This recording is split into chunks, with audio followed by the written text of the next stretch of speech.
اهلا باخواتي وحبايب قلبي اللي منوريني دايما. ازيكم عاملين ايه؟ يا رب تكونوا بخير. النهارده ان شاء الله هنعمل طريقه عمل الجبنه القريش باللبن البقري. انتوا طلبتوه مني وبتسالوني عليه، فالنهارده ان شاء الله هعمله لكم. الجبنه الفلاح القريش باللبن البقري بتاعنا. دولت 4 كيلو من اللبن. اهم حاجه اللبن يكون المكان موثوق فيه، ما يكونش عليه ميه ولا اي حاجه. كده انا معايا الطاجن الفخار افضي فيه اللبن.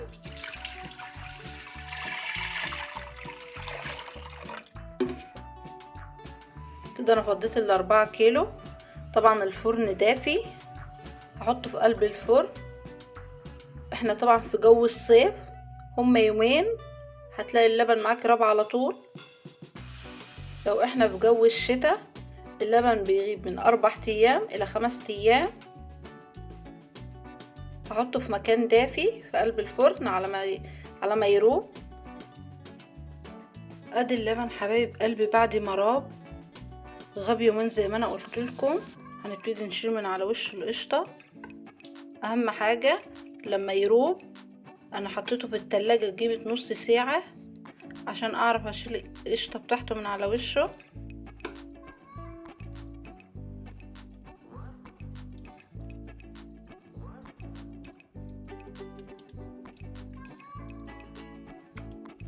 شايفين حبايب قلبي كميه القشطه قد ايه؟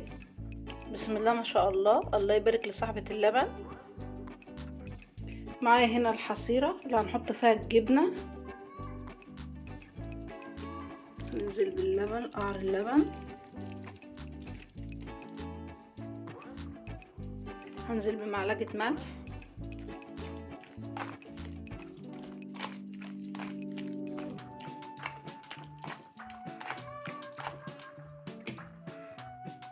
هنبتدي حبيبه قلبي نلم الحصيره كده على بعضها عشان الجبنه تنزل الشرش بتاعها.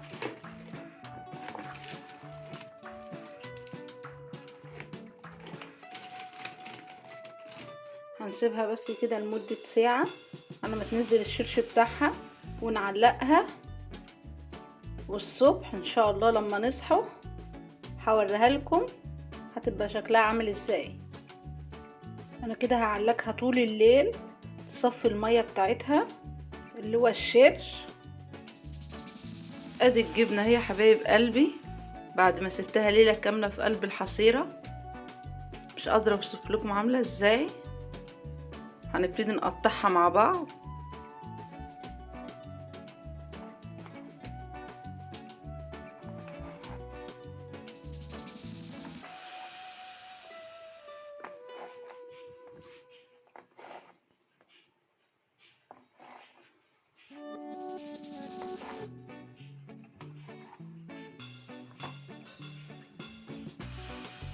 بصوا بسم الله ما شاء الله، شايفين الجمال والحلاوه؟ دي الجبنه البقري، شايفين؟ وده حبايب قلبي الجبنه بعد ما عبيناها في علبتين نضاف.